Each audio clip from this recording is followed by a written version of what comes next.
Sinyal Muhaimin Iskandar sebagai bakal calon wakil presiden untuk Prabowo Subianto dilontarkan Sekjen Partai Gerindra Ahmad Muzani di Palembang, Sumatera Selatan. Alasannya, sampai saat ini Partai Gerindra baru berkoalisi dengan PKB.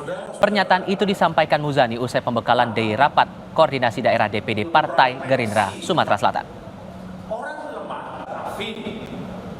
Hak prerogatif bahkan prioritas untuk mendapatkan posisi wakil presidennya Pak Prabowo tentu ada di Ketua Umum Partai Kebangkitan Bangsa. Apakah nanti yang kami dengar PKB ingin mengajukan nama Muhaimin Iskandar?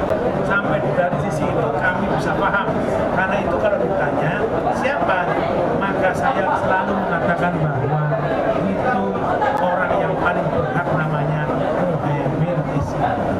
Kenapa? Karena sampai sekarang